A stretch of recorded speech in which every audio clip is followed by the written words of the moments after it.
could have looked. Any man would have. But he turned away, and she fell in love with his decency. Subscribe to Wild Sky Stories. Turn on the bell icon so you can do not miss any new video. The summer of 1879 had been the cruelest in living memory, and Caleb Morrison had ridden 3 miles from his ranch house just to find water deep enough for his horse to drink properly. The creek that ran through his northern pasture had dried to a muddy trickle, and the well near the barn was running dangerously low. He was tired, sun-weathered, and 34 years old with nothing but empty rooms waiting for him back home. His wife had been gone 5 years now, taken by fever during a winter that seemed determined to steal everything he loved. Since then, Caleb had thrown himself into the land, into the cattle, into the endless work that kept a man from thinking too much about the hollow space in his chest where his heart used to beat with purpose. The cottonwoods along Willow Creek grew thick this far from any road, their leaves shimmering silver green in the afternoon light. Caleb heard the water before he saw it, a gentle rushing sound that promised relief from the dust coating his throat and his mare's flanks. He guided the horse through the brush, ducking beneath low-hanging branches, when a sound stopped him cold. Laughter. Female laughter, bright and clear as church bells. He pulled his horse to a halt behind a thick stand of willows, and through the leaves he saw them. 2 women in the deep pool where the creek widened beneath a limestone overhang. The water came up past their shoulders, and their dresses and underthings were draped over the rocks at the water's edge, drying in the sun. Caleb's breath caught in his throat.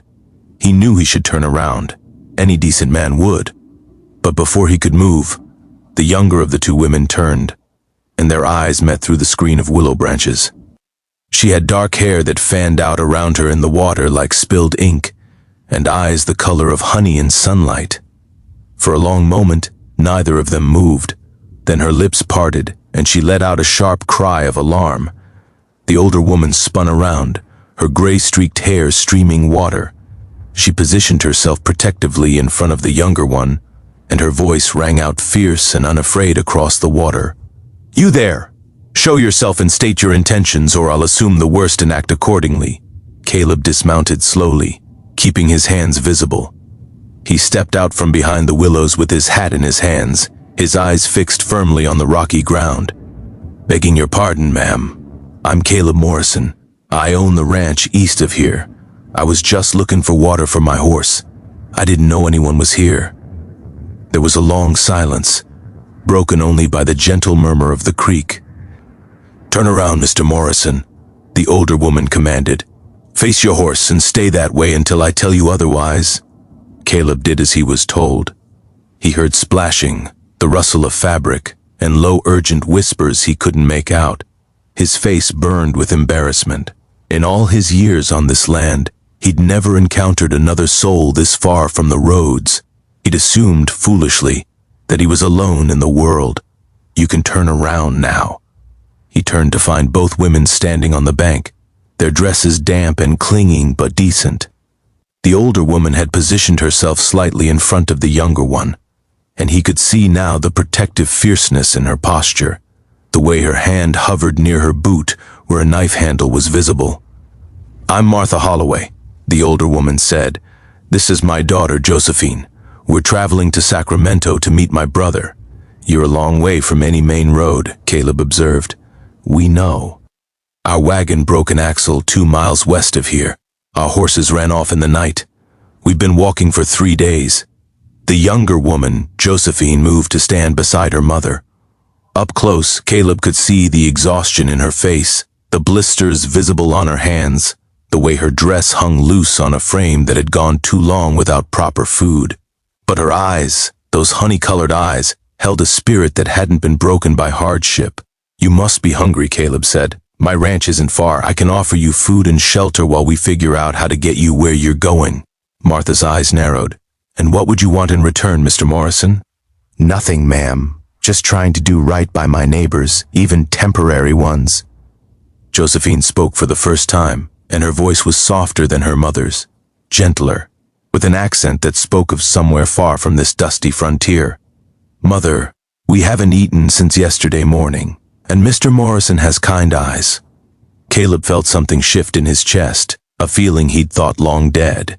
He pushed it down firmly. The offer stands, he said. No strings attached. You can leave whenever you're ready.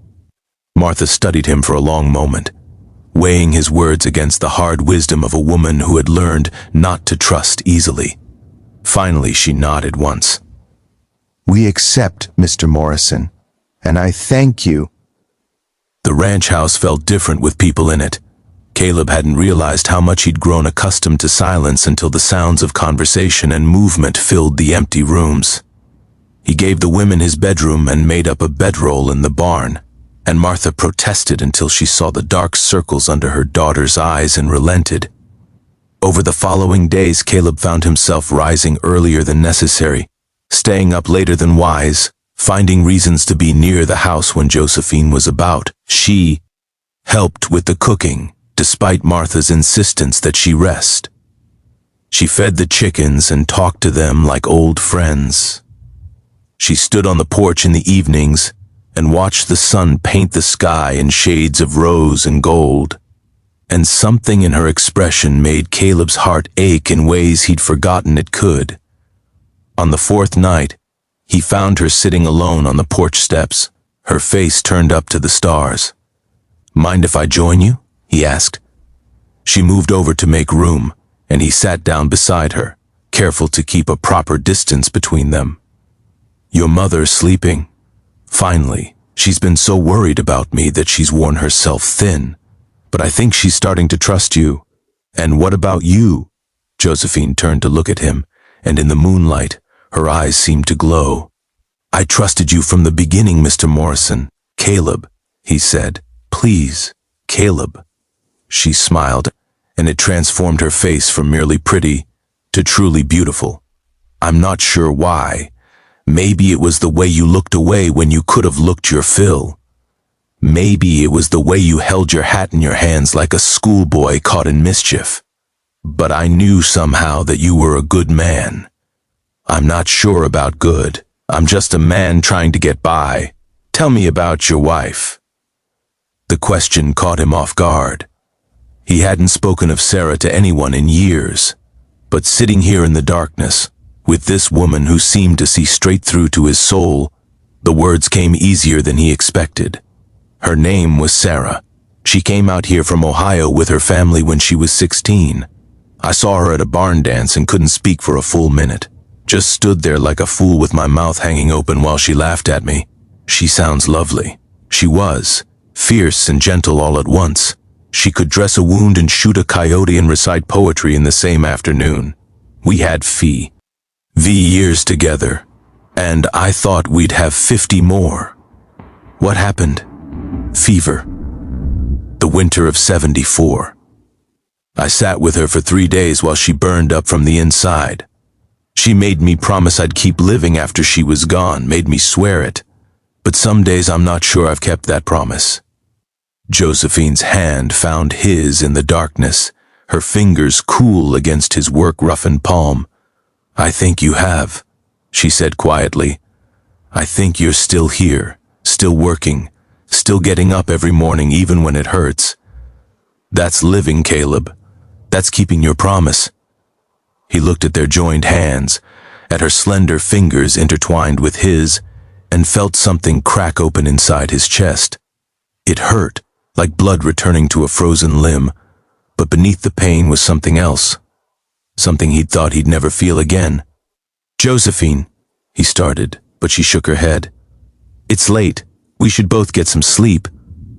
She pulled her hand away gently and stood, and Caleb watched her walk inside, the door closing softly behind her. The next morning, a rider came from town with news.